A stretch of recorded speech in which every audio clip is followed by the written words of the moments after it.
और चलिए सीधा आपको चंडीगढ़ लेकर चलते हैं। हरियाणा के मुख्यमंत्री मनोहर लाल प्रेस वार्ता कर रहे हैं, देखिए। 10 और कॉलोनीज को भी नियमित करने की और मैं घोषणा कर रहा हूं। इन 210 में अधिकांश जो ज्यादा संख्या के जिले हैं, जैसा सिरसा है 37, पलवल 38, कुरुक्षेत्र 35, रोहतक 20, जींद 16, बाकी सब 10 के आसपास हैं। तो ऐसे 13 जिलों के ये कुल 210 कॉलोनीज को नियमित किया जा रहा है। और जो शेष बची हुई हैं उनका भी हम कोशिश कर रहे हैं कि 31 जनवरी तक ये सभी कॉलोनीज, अनियमित कॉलोनीज को नियमित कर दिया जाए, ताकि वहाँ के विकास कार्य, कुछ कॉलोनीज जो पहले किए थे वो शुरू हो चुके हैं, और भी कॉलोनीज में जैसा जैसा नियमित होती जाएंगी वैसा वैसा उसका बजट हम रिलीज करते जाएंगे। हमने मोटे रूप से इन सब कॉलोनीज के लिए 3000 करोड़ रुपया अलग से रखा था कि इसमें जितना भी आवश्यकता होगी उतना उसमें हम लगा पाएंगे। जो कॉलोनीज नियमित होती जा रही हैं उनमें सब में, यानी टाउन कंट्री प्लानिंग हो अथवा अर्बन लोकल बॉडीज हो, no dues certificate, NDC, NOC सब जारी किया जाता है, ताकि लोग अपनी रजिस्ट्रेशन जो है उसमें ठीक से करा सकें। बाकियों में रोका इसलिए हुआ है ताकि सब लोग अपने अपने क्षेत्र के अंदर कोई कमी है उसको पूरा कर लें, और जैसे ही सब कॉलोनीज नियमित हो जाएंगी वैसे ही वहां भी लोग एनओसी, एनडीसी, क्योंकि सभी ड्यूज देंगे तो एनडीसी मिल जाएगा, और एनओसी स्वाभाविक नियमित होते ही वो एनओसी हो जाएगा। लेकिन हमने इसमें जितने भी सर्वेज हैं सैटेलाइट के माध्यम से अथवा ड्रोन के माध्यम से अथवा फिजिकली, वो सर्वे लगातार सब शहरों में शुरू हो गए हैं, ताकि कोई नई अनियमित कॉलोनी न बने। अब इसके बाद जो भी नई कॉलोनी हमको ध्यान में आती है उसके खिलाफ कार्रवाई भी की जाती है। हम चाहते हैं कि जितने भी प्लान्ड तरीके से शहरों का विकास, ये बहुत जरूरी है, अन्यथा मशरूम टाइप जो डेवलपमेंट होती है उसमें बाद में सुविधाएं देने में, सर्विसेज देने में भी कठिनाई होती है। इसलिए आगे हमने जो लाइसेंसिंग की जैसी भी सुविधाएं हैं, जैसा तौर तरीका, वो हमने बदला भी है, और कम पैसा लगा करके भी हमने दीनदयाल उपाध्याय योजना जैसी योजनाएं भी, आवासीय योजनाएं बनाई हैं, उसका भी आगे विस्तार कर रहे हैं, ताकि लोग अब नियमित कॉलोनियों में ही अपने प्लॉट खरीदें, मकान बनाएं। ये जो डेवलपमेंट, मशरूम ग्रोथ है, ये डेवलपमेंट ना हो, और जो करे नियमित कॉलोनी के आधार पर करे। इसी प्रकार से दूसरा एक जो विषय है वो है क्षतिपूर्ति पोर्टल पर जो हमने मुआवजे के रजिस्ट्रेशन कराई थी, खास करके जो बाढ़ आई थी। तो जो बाढ़ आई थी उस बाढ़ के समय कई प्रकार का मुआवजा ये हमने घोषणा की थी, जिसके अंदर जो 11 अक्टूबर 2023 को भी हमने जो 5 करोड़ और 96 लाख ये मुआवजा, जिसमें पशुधन है, घर है, वाणिज्यिक संपत्तियां आदि, तो कपड़े, बर्तन, इनकी जो क्षति थी ये पहले कर चुके हैं। आज जो फसलें हैं, फसलों का जो खराबा हो गया था, उस फसलों के खराबे को कपास का छोड़कर, क्योंकि कपास वाला अभी उसका चल रहा है उसका सर्वे, और चूंकि 30 नवंबर तक पोर्टल खुला था कपास के लिए, उसमें सब लोगों ने भर दिया है। इसमें 31 दिसंबर तक कपास का हो जाएगा, लेकिन कपास को छोड़ करके बाकी जिन्होंने दोबारा बिजाई की थी अथवा जो लॉस 25% से लेकर 100% के बीच में आकलन किया गया है, उसका 97 करोड़ और 89 लाख, लगभग 98 करोड़ रुपया इसको आज जारी करने के लिए मैं घोषणा करता हूं। और ये सब अभी जो है इसको बटन के माध्यम से और सबको ऑनलाइन ये भेज दिया जाएगा, और ये सबको आरटीजीएस के माध्यम से उनके खातों में और ये भेजा जा रहा है। जो ये आज 98 करोड़ भेजा है, इससे पहले 5 करोड़ रिलीज कर दिया था। शहरी क्षेत्रों के अंदर जो कमर्शियल जितने भी एस्टेब्लिशमेंट थी उनका नुकसान हुआ था, उसका सर्वे करने के बाद मोटे रूप से सर्वे हो चुका है, लेकिन अर्बन लोकल बॉडी उसको साथ साथ मैनुअली उसको देना उन्होंने जारी कर दिया है। वो भी 6 करोड़ 70 लाख रुपया बना है, और कुल मिलाकर के 40 लोगों का देहांत हुआ था, उनको भी 1 करोड़ 60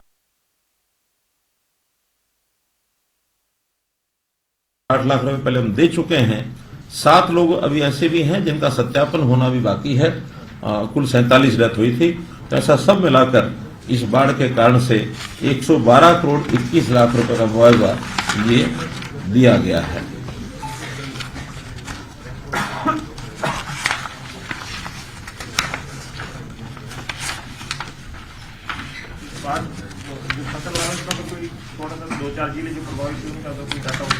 हाँ हाँ, सब जिलों का डाटा है हमारे पास। प्रेस नोट में सारी हाँ, उसमें जो जिन जिलों में ज्यादा मुआवजा दिया गया है 10 करोड़ से ऊपर है, खास करके अंबाला जिला 12 करोड़ 81 लाख, फतेहाबाद 18 करोड़ 65 लाख, कुरुक्षेत्र 26 करोड़ 94 लाख, महेंद्रगढ़ नहीं, पलवल 5 करोड़ 40 लाख, 10 से ऊपर नहीं है, 5 ही है, यानी 10 करोड़ से ऊपर है। 3-4 जिले ये हैं जो मैंने बताए हैं, अंबाला, फतेहाबाद, कुरुक्षेत्र, ये जो है 10 जिले। बाकी कहीं 5 करोड़ 6 करोड़ 2 करोड़। एक गुरुग्राम जिला ऐसा है जहां इस प्रकार का कोई लॉस बाढ़ के द्वारा नहीं हुआ है, बाकी सभी 21 जिलों में हुआ है। इससे आगे है एक घोषणा, आपको पता है कि हमने विधुर पेंशन योजना और अविवाहित पेंशन योजना, ये 2 योजनाएं घोषणा की थी। उसका भी 1 दिसंबर 2023 से वो फाइनल होकर के और डिपार्टमेंट ने उसको रिलीज करने के लिए फाइनल कर दिया है, क्योंकि ये 1 दिसंबर 23 से इनको पेंशन मिलेगी इस महीने की, और हमेशा जो पेंशन जिस महीने की होती है वो पेड इन नेक्स्ट मंथ होती है। तो दिसंबर की जो पेंशन होगी वो 7 जनवरी को जाएगी, जनवरी की पेंशन 7 फरवरी को जाएगी। तो आज इसका जो आंकड़ा है अभी जो वेरीफाई हो गया है, बाकी सर्वे चल रहा है, तो 12,882 विधुर और 2,026 अविवाहित। लेकिन संख्या इससे ज्यादा है क्योंकि अब इसका वेरिफिकेशन भी करना जरूरी होता है। कई बार व्यक्ति की जानकारी पूरी उपलब्ध होती नहीं है। विधुर भी कई बार दोबारा शादी करा लेते हैं, अविवाहित में भी कई बार होता तो ये हो कि हमारे पास अविवाहित लिखा है, शादी कभी हो जाए बीच में तो उसका भी करना पड़ता थोड़ा वेरीफाई। अभी जो वेरीफाई हो चुका है 12,882 विधुर और 2,026 अविवाहित। अभी ये 15,000 के लगभग है, लेकिन मुझे लगता है कि ये संख्या हमारी लगभग 40,000 जाएगी। अभी पीपी से कर रहे हैं, जब पीपी का कंप्लीट वेरिफिकेशन हो जाएगा फिर जो बचेंगे उसका हम आवेदन मांगेंगे। तो ये अभी से आवेदन है जी सर, पीपी करने के बाद पैरेलल चला रहे हाँ।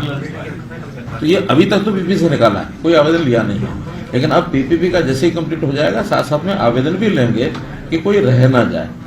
इस प्रकार का ये सारा किया जाएगा। एसएमएस सभी जा रहा है। इनको सबको एसएमएस जा रहा है कि आपकी पेंशन लागू हो गई है, पेबल इन जनवरी। वार्षिक जैसे 3,000 रुपया है तो ये 15,000 रुपये लोगों का जो जाएगा, तो 3,000 का मतलब हिसाब लगा लें, 15 3 45 4.5 करोड़ रुपया महीना बढ़ेगा, ये आगे बढ़ेगा। अभी 27 बता, लेकिन अगला महीने से 3,000 हो जाएगा। अच्छा, क्या आपको मालूम नहीं?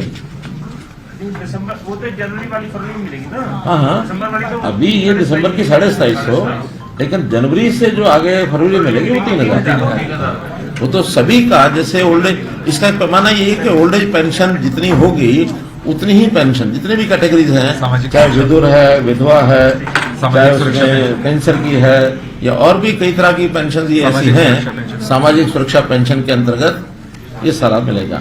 और इसमें जो इनकम का, जैसे हमने पहले पता ही है कि अपने को ओल्ड एज वाली में 3 लाख रुपया वार्षिक का जैसे है, तो ये पेंशन विधुर के लिए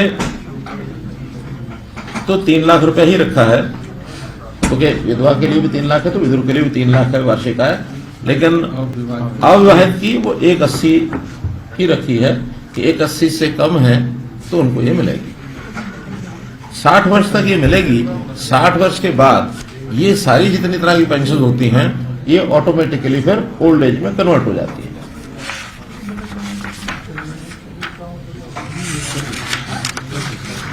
एक सूचना है कि हम HKRN के माध्यम से जैसे लगातार भर्तियां कर रहे हैं, उसमें कुछ तो ऐसे हैं जो पहले से चले आ रहे हैं आउटसोर्सिंग पर, उनको पोर्ट किया है, और कुछ ऐसे जो नए सिरे से HKR पर नौकरियां दे रहे हैं। तो इसमें आज एक नई खेप 986 लोगों की है जिनको नौकरियां देंगे, तो उसके लिए भी कॉन्फर्म वो ऑनलाइन ही हो रहा है ऑनलाइन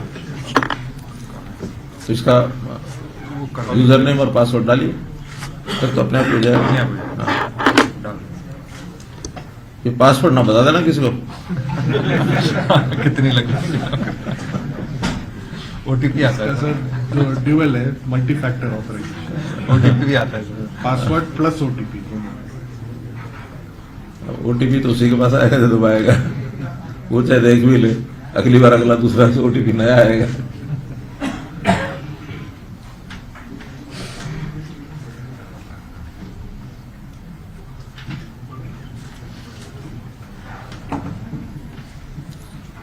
नौ सौ 86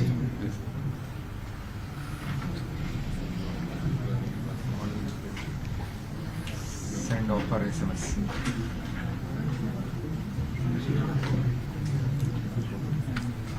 आज ही देनी है भाई, अभी वेट नहीं चला करा। गया ऑफर एसएमएस हाँ